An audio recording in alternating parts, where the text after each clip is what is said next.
लेकिन जीवन तो मिला है, लेकिन हम जीते कैसे हैं ये हम पर निर्भर करता है। हम किसी के दिल को दुखा करके जी रहे हैं कि किसी के दिल को खुश करके जी रहे हैं, ये हम को देखना है। हमारे व्यवहार से, हमारे आचरण से, हमारे बोली से कहीं किसी के मन को आहत तो नहीं हो रहा है, कहीं किसी के दिल को दुख तो नहीं पहुंच रहा है। हम बर्ताव कैसे कर रहे हैं घर के लोगों से, परिवार के लोगों से, पड़ोसी के लोगों से, पड़ोसियों से हमारा बर्ताव कैसे है। हम जीवन जी तो रहे हैं, लेकिन क्या हमारा जीवन सुधरा और बना हुआ है? और जीवन बनेगा और सुधरेगा कैसे, कहाँ सुधरेगा? जैसे कोई डॉक्टर बनना चाहता है तो कहाँ जाएगा? डॉक्टर के पास जाएगा। इंजीनियर बनना चाहेगा तो कहाँ जाएगा? इंजीनियर के पास जाएगा। वकील बनना चाहेगा तो वकील के पास जाएगा। कोई बढ़ई बनना चाहे, मिस्त्री बनना चाहे, तो जैसे हम जिस कला को जानना चाहते हैं, जिस कला को हम सीखना चाहते हैं, वैसे ही कला के जानकार आदमी के पास हम जाते हैं, वैसे ही जानकारी रखने वाले व्यक्ति के पास जाते हैं। और जीवन के बारे में हम सोचते नहीं हैं, मन के बारे में सोचते नहीं हैं, बल्कि आवश्यकता सोचने की है, समझने की है कि हमारा जीवन में परिवर्तन कहाँ से आएगा। क्या हम अपने जीवन को अच्छा बनाना चाहते हैं? क्या हम अपने मन को अच्छा बनाना चाहते हैं? यदि चाहते हैं तो ऐसी संगत करें, ऐसे लोगों के पास जाएं जिन्होंने अपने जीवन को और अपने मन को निर्मल बना लिया हो। ऐसे कौन है? जो संत है, सद्गुरु है, अच्छे व्यक्ति है। उन लोगों के पास जाएंगे तो हमें क्या मिलता है? संबल मिलता है, एक आधार मिलता है कि हम भी वैसे जीवन जी। आज जिन महापुरुषों को हम याद करते हैं, चाहे कबीर को कहें, चाहे बुद्ध को कहें, महावीर को, जितने भी महापुरुष को आज हम जानते हैं, जिन लोगों को जानते हैं, क्यों आज उनका नाम ले रहे हैं? क्यों उनको हम पूजते हैं? क्यों हम उनके वाणियों का गुणगान करते हैं? इसलिए कि वे नहीं कि वे भगवान थे, बल्कि अपने कर्मों के द्वारा उन्होंने अपने मन को, अपने वाणी को, अपने जीवन को ऊपर उठाया।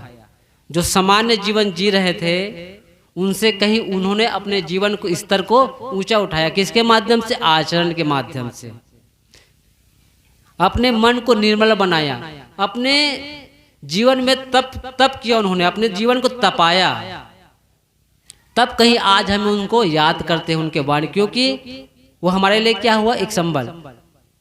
हम तो नहीं जानते थे कि मन क्या है, जीवन में कैसे बर्ताव करना चाहिए, जीवन में परिवर्तन कैसे आए।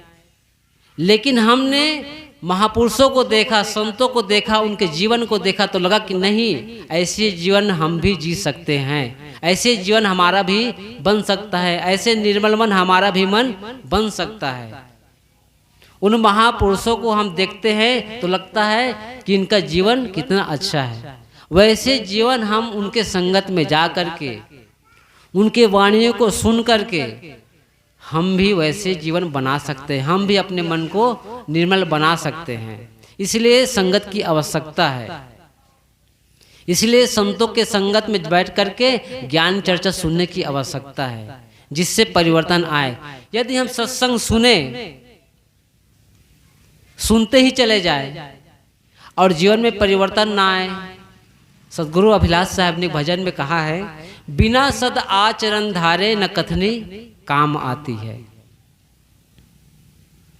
यदि हम केवल जानकारी बस रखें तो काम बनने वाला नहीं है, केवल सत्संग बस सुने तो काम बनने वाला नहीं है, बल्कि सुन करके क्या करना है? उसको जीवन में लाना है। जीवन में लाने का मतलब क्या है? जैसे हम सुन लिए झूठ नहीं बोलना चाहिए, निंदा नहीं करना चाहिए, चुगली नहीं करना चाहिए, तंबाकू नहीं खाना चाहिए, शराब नहीं पीना चाहिए, चोरी नहीं करना चाहिए, बेविचार, ये जितने भी दुर्गुण दोष है क्या है, क्या इसके बारे में हम जान गए, केवल जानकारी क्या है हमारे दिमाग में भर गया। लेकिन यदि हम उस औरत तो काम नहीं छोड़ेंगे, तंबाकू खाना नहीं छोड़ेंगे, शराब पीना नहीं छोड़ेंगे, गलत संगत में जाना नहीं छोड़ेंगे, तो फिर हमारा सत्संग में आना और ज्ञान की बात सुनने के क्या लाभ।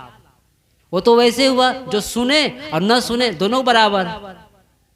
तो इसलिए जो हम जानते हैं, संतों के बीच जाते हैं, जो जानकारी हमें संतों के द्वारा जो मिलता है उसको हम अपने जीवन में लाने का प्रयास करें। ना मैं नहीं कहता हूं कि सभी दोष एक साथ छूट जाएगा, एक एक करके धीरे धीरे रे मना धीरे सब कुछ होए, कहते हैं ना सतगुरु कबीर की साखी है, धीरे धीरे रे मना धीरे सब कुछ होए, माली सींचे 100 घड़ा ऋतु आवे फल हो। ऐसे ही हम धीरे धीरे एक एक यदि दोषों को छोड़ते जाए तो निश्चित ही एक दिन ऐसा समय आएगा, एक दिन ऐसे अवसर आएगा कि हमारे जीवन से, हमारे मन से सारे दुर्गुण दोष हट जाएंगे, हमारा भी मन, हमारा भी जीवन निर्मल और पवित्र बन जाएगा।